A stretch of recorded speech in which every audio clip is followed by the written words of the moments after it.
um, I'm pretty successful to stick to my intention to go live every Friday. And today I wanted to talk to about so many things. I started my day from walking and listening to podcast with Lex Friedman and Pavel Durov, 4 hours. So it's my second week already with this podcast, listening to that, and I on one half of it. And I wanted to talk about competition and my layer about what they talked about competition and my heavy part on it from my sessions of and my coaching experience and why I started to cry on the street because my input in their conversation is quite heavy from my experience as a child, and I think I will make another video on competition and the part that we don't see sometimes, how competition at home doesn't work and how we can improve a family outlook on a healthy competition at home, how it's broken sometimes, and how we can make it more workable for kids when they have healthy competition at sports and school, and then it's broken at home.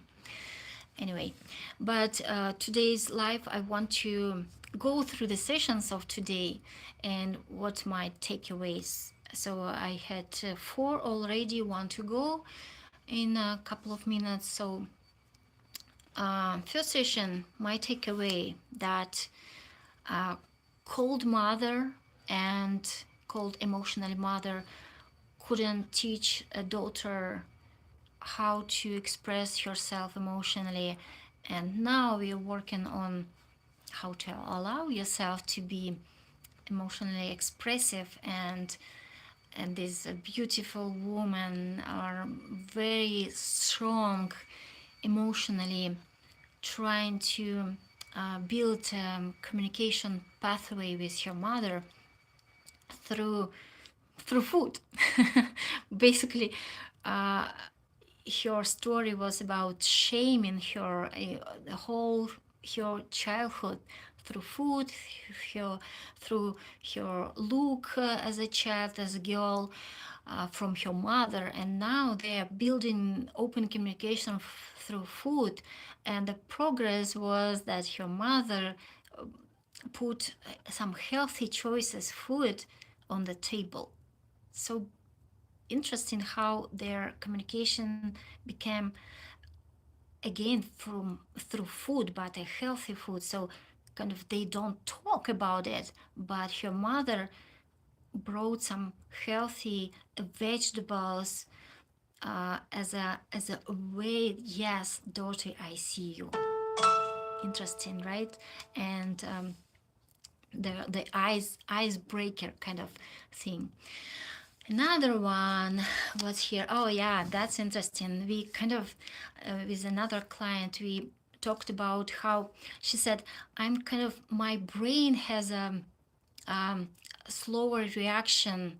A brain has a delay in reaction, meaning that like I don't plan everything. I don't have uh, I like to respond. I like how the life responds quickly, but I don't always plan ahead. And like I get it. I understand. I don't like to plan ahead and then have everything in different way. Why I use my energy to plan and imagine things, then they turn out differently. There are people who are totally okay and comfortable with the unknown, and we are better put ourselves in the situation, feeling, touch it, and then figure out in the situation, in the moment, perfectly, rather than planning, thinking about it, um, creating a plan, and then we are too sensitive to the details, and it does make difference in the details for us. And when we plan something and the details are different for us, it's totally different. We need a change of plan. And it's very annoying when we plan something and we notice details that don't allow align with our plan. So we have to change the plan. So it's much more meaningful for us to know everything in the situation.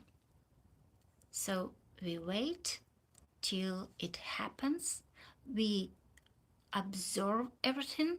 We touch, smell, we know, we feel, and then we act, we make decisions quickly in the situation. So that's how we, to the end of the session, we get to this tendency or strategy. And for her, it was kind of weakness, but then we figure out that it's a strategy that works for her, and hopefully she will realize it and apply as a her strength later.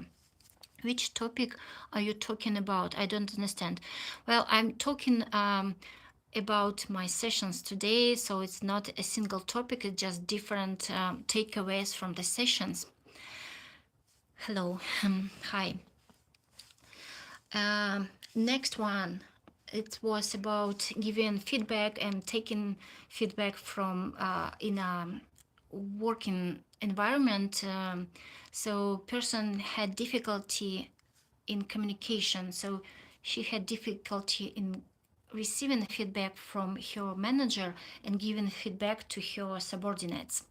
And we we figure out in the last session that it was from her childhood, and when she was very dependable on her parents for food, for shelter, for everything. Now she is not dependable, and receiving a harsh feedback or very direct feedback from her manager doesn't really places her at risk at work.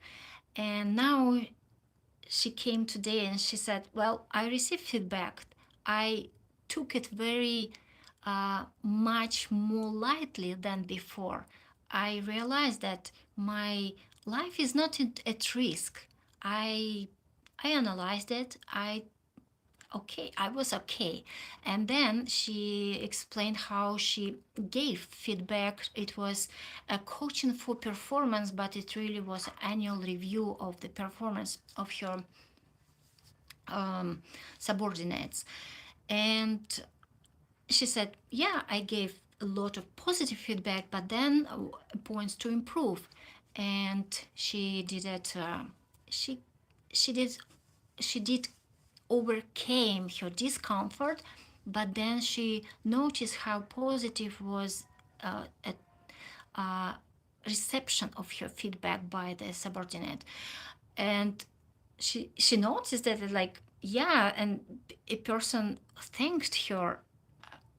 And again, the noticing how well it went and noticing it every time makes the difference in progress and motivates you to do it again and again, because it's not risky, it's not scary, so do it again. So that was our progress. Well, the last session was quite interesting because this was a second session and they tried to get advice, and I say coaching is not about advice, and they still want me to give the steps what to do in this situation. And it's quite complicated because it's a father with the son, and son is very disturbed in the situation. And I did a video last time, and I thought, well, if I will be successful in creating a communication with the son, and I think I will not be successful in this situation because, like, they need to create a partnership here, and an adult son is very in disturbed state. He needs so much, and he kind of manipulates his parents, and parents are not um they, I guess they need much more work on them to be on a stronger position, to be willing to accept that they don't need to be perfect parents. And when his son, like 35 or so, he positioned himself as a coach, like mindset coach, but he tells his parents they are terrible parents.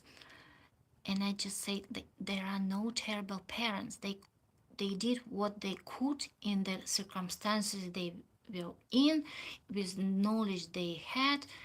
Yes, we do mistakes, but the we are in the past, and we cannot change past, and whatever we have in the present, that's the only real thing. And however we use the present moment, and however we talk about the past, that's in the present, right?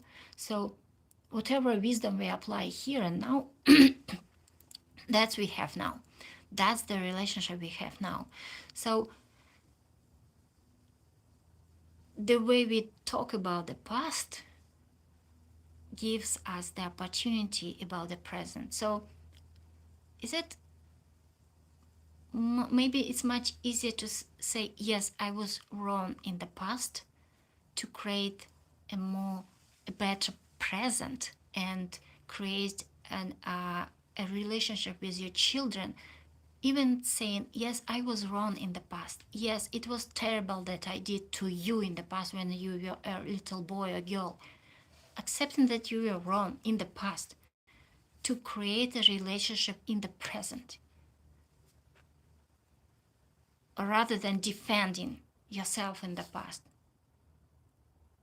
You don't exist, you in the past, you don't exist anymore. You exist now. So interesting perspective, and very valuable, vulnerable, I would say.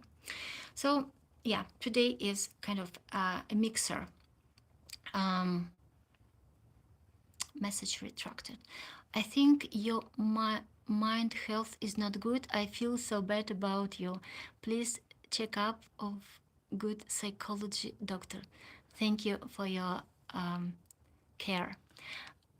Could you please in the comment explain your reasoning, why you think so? Because, by the way, today is World's Mental Health Day, so thank you for the comment.